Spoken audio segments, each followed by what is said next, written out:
Hi, everybody. So today I will be reading Princess Hyacinth, The Surprising Tale of a Girl That Floated, or Who Floated, by Florence, Parry, Heide, and illustrated by Lane Smith. Sorry, there's a little bit of glare from my window. Princess Hyacinth had a problem. Well, you're saying everyone has a problem, but this was an unusual problem.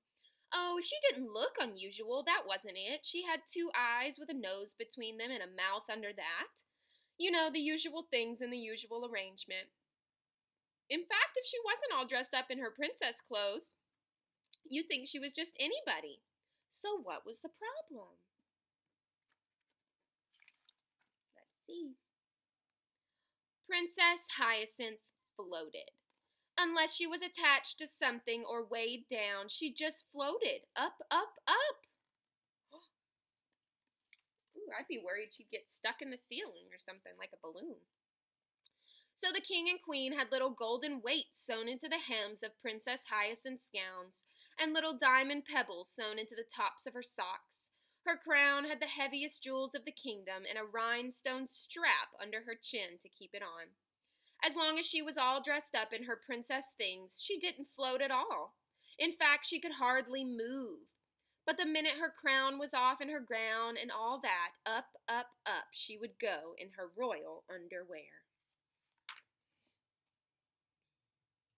The only time she could take off her royal stuff was when she was in the palace.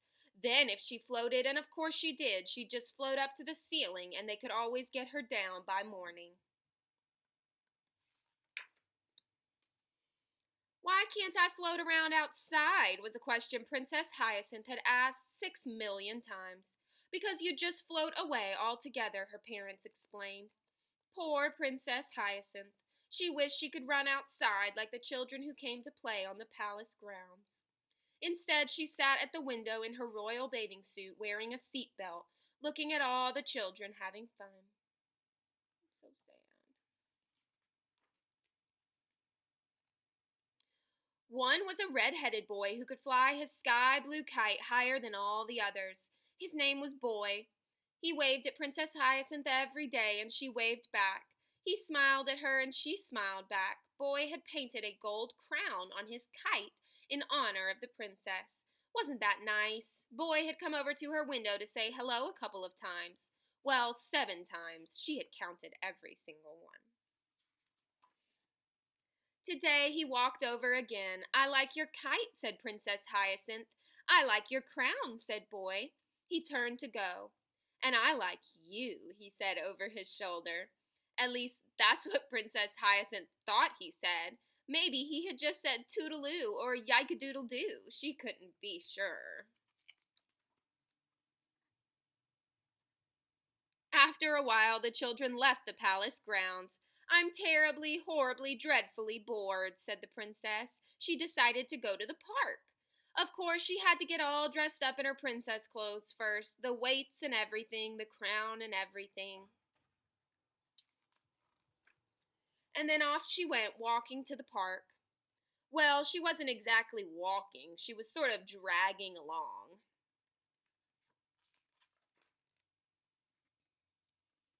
She saw a balloon man coming toward her. Suddenly, Princess Hyacinth had an exciting idea. Mr. Balloon Man, she said, I'd like to float up there with the balloons. That, said the balloon man, is impossible. No, it isn't, said Princess Hyacinth firmly. If I took all my princess clothes, you could tie a string to my ankle and I could float. Oh, dear, said the balloon man, but since she was a princess, she got her way.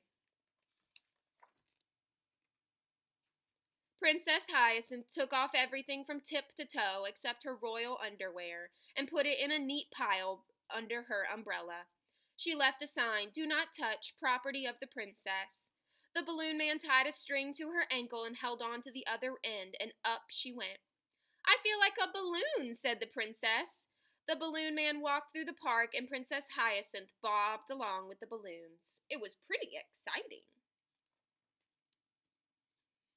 But alas and alack, somehow or other the balloon man let go of the string that was attached to Princess Hyacinth, and up she went. Oh, wow, said the princess. Balloon Man ran to tell a policeman. The policeman told the palace guards. The palace guards notified the king and queen. "Oh dear," said the queen. The king got out his binoculars so that he could watch the princess as she floated up and up. "As long as I keep an eye on her, she won't get into any trouble," he said. Princess Hyacinth floated higher and higher, but hey, she loved this free bird feeling. Excuse me. She whirled and she twirled, she swooshed and she swirled, she zigged and she zagged and she zigzagged. She zoomed and caroomed and cartwheeled. She did handsprings and headstands, flip-flops and fandangos. It was the most fun she had ever had in her whole life. And all the time she was floating up, up, up. Now she couldn't even see the castle. Uh-oh. "I never knew the sky was so high," she thought. Ooh, I love that the sky is like pinkish peach. She saw something nearby. What could it be? She looked closer. What was it? It was her crown, her golden crown. What was it doing here? She was close enough now to touch it. Look, it was the boy's kite with the painting of the crown. Oh my, before she knew it, she was tangled up. Now what?